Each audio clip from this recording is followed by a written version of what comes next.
Olha, a Febraban, Federação Brasileira de Bancos, e 6 grandes bancos nacionais foram condenados pelo Tribunal de Justiça do Maranhão a abaterem juros e devolverem dinheiro de contratos renegociados durante a pandemia de Covid-19. As instituições financeiras divulgaram durante a crise sanitária que os contratos com pessoas físicas e micro e pequenas empresas seriam suspensos. Mas o que aconteceu na prática foi que as dívidas foram renegociadas. A gente vai entender mais a respeito dessa decisão da Justiça, conversando ao vivo agora com a assessora jurídica do Instituto de Defesa Coletiva, Lanai Maia. Ela está conectada aqui com a gente. Seja muito bem-vinda, doutora. Obrigada, boa tarde, bom dia a todos. Bom dia. Queria que você começasse explicando para a gente, com mais detalhes, o que de fato aconteceu e por que esse entendimento de que houve, na prática, uma propaganda enganosa feita pelos bancos aí durante a pandemia. Sim, o que aconteceu foi que durante a pandemia, as maiores instituições financeiras do país, elas realizaram publicidades alegando que naquele momento, em um ato de solidariedade, elas iriam prorrogar as dívidas das pessoas, dos consumidores. E com isso, haveria uma pausa nos contratos. Mas na realidade, o que foi feito não foi isso. Os bancos, eles fizeram uma renegociação dos contratos. Então, enquanto os consumidores estavam pensando que era um ato de solidariedade, de compreensão, naquele momento em que todos estavam tão fragilizados, na verdade, as instituições financeiras se aproveitaram para lucrar ainda mais, repactuando esses contratos e fazendo com que incidissem mais juros e outros encargos. Certo, então levou mesmo, induziu mesmo o consumidor ao engano ali, ao erro, né? E quais foram os principais argumentos utilizados lá pelo Instituto de Defesa e as outras entidades para recorrer à justiça nesse caso? Isso, exatamente. O principal argumento utilizado foi que essas publicidades elas foram enganosas por omissão, considerando que o banco ele demonstrou estar muito solidário, mas na verdade ele fez a repactuação. Então chegaram denúncias até o Instituto e nas outras entidades em que os consumidores eles fizeram um cálculo aderindo a esses programas dos bancos e na hora que eles iam fazer os cálculos, eles viam que, na verdade, a dívida, ao invés de continuar a mesma, como era publicizado pelos bancos, na verdade, elas estavam aumentando. Então, isso fez com que a gente investigasse, visse que a conduta realmente estava ocorrendo e a gente entrasse com essa ação. E agora, os consumidores precisam fazer o quê para terem esse valor devolvido? Pois é, o Tribunal de Justiça do Maranhão deu essa decisão maravilhosa, né? Ele condenou as instituições financeiras a devolver em dobro essa diferença dos valores relacionados a essa repactuação e também em uma indenização de 10% sobre o valor do contrato. Essa decisão ela é inédita porque ela determina que os bancos realizem essa restituição diretamente aos consumidores. Então, na verdade, os consumidores eles vão ser comunicados pelas instituições financeiras, é uma determinação do juiz também, e no momento em que eles forem comunicados, eles vão ter o abatimento proporcional no valor do contrato, caso ele ainda esteja vigente, ou se já tiver terminado, terá a devolução diretamente na conta desse consumidor. Perfeito. Então, só para a gente deixar bem claro, já entendi o que a senhora falou, mas eu gostaria de deixar bem esclarecido aqui para quem está nos acompanhando. A pessoa não precisa buscar a instituição financeira nesse momento, certo? O banco é obrigado, por essa decisão judicial, a acionar esse cliente e propor ali a devolução desse valor. É isso? Isso, exatamente. É importante a gente mencionar também que é uma decisão de primeira instância, né?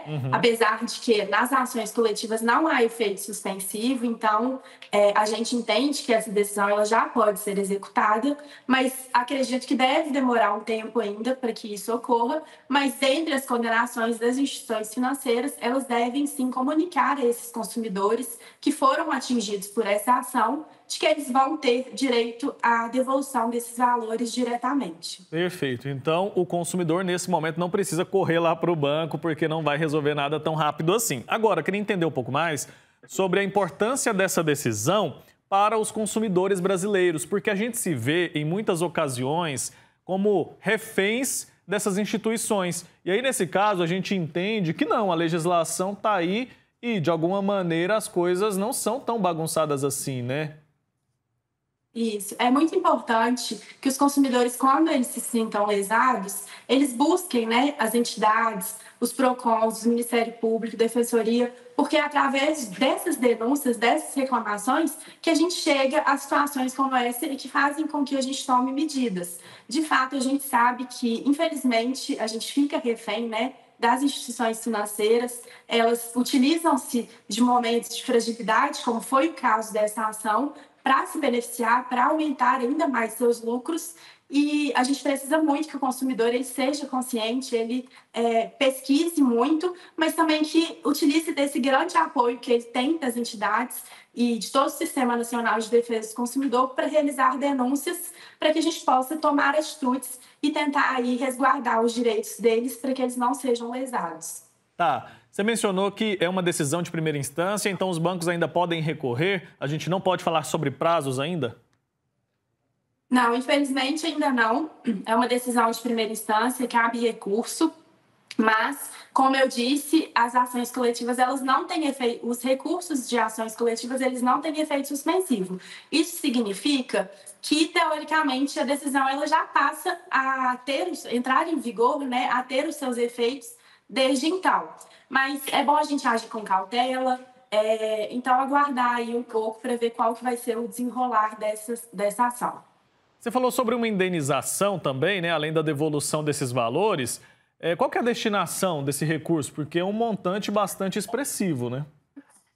Sim, são duas indenizações de danos morais. A indenização de dano moral individual, que é 10% sobre o valor do contrato. Esse valor ele vai ser destinado ao consumidor que foi lesado.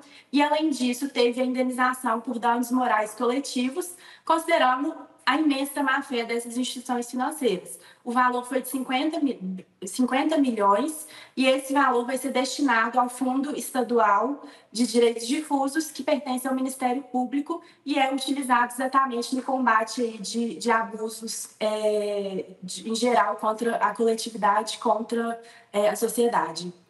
Ótimo. A gente, o tempo todo, é bombardeado por propagandas, né? A gente pega o celular, no computador, na televisão, no rádio, em todo lugar, a gente é constantemente exposto à publicidade. E não tem problema nenhum nisso. O problema é que, nesse caso, houve a propaganda enganosa. O que a nossa lei diz com relação a esse assunto? Sim, a lei ela é muito expressa, né, em relação a essa questão. A propaganda ela tem que ser muito clara, ela não pode induzir o consumidor a qualquer erro. Nesse caso específico, o consumidor foi induzido a erro em dois aspectos. O primeiro deles, porque aparentava ser uma questão de solidariedade, mas na verdade não era, porque os bancos eles estavam lucrando com aquilo. E no segundo aspecto, porque houve uma omissão. Nesse caso, foi enganosa por omissão, considerando que os bancos eles deixaram de informar o consumidor que aquela pausa, aquela prorrogação no contrato, ela iria gerar um encargo maior para esse consumidor. Então, nesse aspecto, nesse caso, foi isso, mas a legislação ela é muito incisiva em relação a publicidades enganosas e abusivas. As publicidades elas sempre têm que ter todas as informações completas. O consumidor ele não pode ser induzido a tomar qualquer atitude ali por influência dessa publicidade. E então é muito importante, se o consumidor também ele se sentir enganado por aquela publicidade, é importante fazer denúncias para que a gente possa analisar. E a gente está falando aqui de uma pandemia que a gente lembra que matou centenas de milhares de pessoas aqui no nosso país, provocou desemprego, provocou muitos prejuízos e alguém se aproveitar disso para lucrar é algo que a gente precisa reavaliar, até se a gente quer ser cliente mesmo dessas pessoas, né? Porque os bancos, nas suas publicidades, falam bastante sobre inclusão, sobre solidariedade, sobre cuidado com o próximo, ações sociais. E aí, na prática, o que fazem com os próprios consumidores e clientes é uma ação como essa de exploração. Então, acho que uma punição que deve servir de exemplo, obviamente, e que deve nos chamar a atenção para a forma como essas empresas estão atuando. Tem precedentes? A gente viu agora que a repercussão dessa condenação, né, dessa decisão judicial aí, ela é bastante incisiva, né? Eu considerei. Agora, a gente tem algum precedente de algo nesse sentido que já tem acontecido aqui no país? Sim, nós temos condenações, né, especialmente de dano moral coletivo, em relação a bancos, instituições financeiras, grandes fornecedores que realizam condutas abusivas contra esses consumidores. A grande novidade dessa decisão realmente é a restituição direta, que vai facilitar o sistema de devolução desses valores aos consumidores. Então, é uma decisão inédita nesse sentido, muito favorável não só aos consumidores, mas ao processo coletivo também. E a gente espera que essa decisão inspire outros julgadores e todo o sistema, assim, para dar efetividade para esses processos e facilitar também a vida dos consumidores da sociedade na hora de ter o dano reparado. Uhum. Uma ação coletiva como essa, ela tem especificidades, né? Explica pra gente como que funciona. Sim, a ação coletiva, ela tem os legitimados, que são entidades civis, Ministério Público, Defensoria Pública, PROCON. Esses órgãos, eles podem entrar com ações coletivas. Essas ações coletivas, o objetivo delas é combater alguma abusividade que aconteceu, e essas ações, elas atingem todo e qualquer consumidor que tenha sido atingido por aquela conduta. Então, essas ações, elas meio que adiantam o caminho para o consumidor, porque o consumidor, ao invés de cada consumidor ter que ir em juízo, buscar seu direito, reconhecimento, a ação coletiva, a partir do momento em que tem aquele direito reconhecido, o consumidor basta pegar aquela decisão, ir lá no juiz e demonstrar que ele foi atingido por aquela conduta. Então, ele pula a fase aí do processo de conhecimento, que a gente chama, que é o de reconhecimento do direito, e ele vai direto para a fase de execução. Então, é uma grande economia não só para os consumidores, que não precisam perder seu tempo para discutir essas questões de direito, mas também para o judiciário, considerando que ao invés de ter que julgar diversas ações individuais sobre o mesmo tema, ele vai julgar uma ação coletiva que vai atingir e servir ali para diversos e milhares de consumidores. Simplifica bastante, né, para as pessoas que não têm conhecimento, não têm tanto acesso assim. Acho que simplifica muito todo o procedimento, porque muita gente acaba deixando para lá justamente porque não tem a informação adequada.